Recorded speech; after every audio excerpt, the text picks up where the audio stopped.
শিক্ষা গুরুর মর্যাদা। কবি কাজী কাদের নওয়াজ। বাদশা আলমগীর কুমারী তাহার পড়াইত এক মৌলবি দিল্লির। একদা প্রভাতে গিয়া দেখেন বাদশা শাহজাদা এক পাত্র হস্তে নিয়া। ঢালিতেছে বাড়ি গুরুর চরণে, পুলকিত হৃদে আনত নয়নে। শিক্ষক শুধু নিজ হাত দিয়া নিজেরই পায়ের ধুলি ধুয়ে মুছে সব করিছেন ছাপ সঞ্চারী অঙ্গুলি। শিক্ষক মৌলবি ভাবিলেন আজি নিস্তার নাহি, যাই বুঝি তার সবই। দিল্লিপতির পুত্রের করে লইয়াছে পানি চরণের পরে। স্পর্ধার কাজ হেন অপরাধ কে করেছে কোন কালে।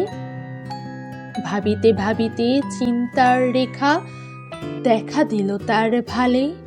হঠাৎ কি ভাবি উঠি কহিলেন, আমি ভয় করি না কো, যাই যাবে শির টুটি। শিক্ষক আমি শ্রেষ্ঠ সবার, দিল্লির প্রতি সে তো কোন ছাড়। ভয় করি না কো, ধারি না কো ধার, মনে আছে মোর বল। বাদশা শুধালে শাস্ত্রের কথা শোনাবো অনর্গল। যাই যাবে প্রাণ তাহে প্রাণের চেয়েও মান বড়, আমি শোনাবো শাহানশায়ে। তার পরদিন প্রাতে বাদশার দূত শিক্ষকে ডেকে নিয়ে গেল কেল্লাতে।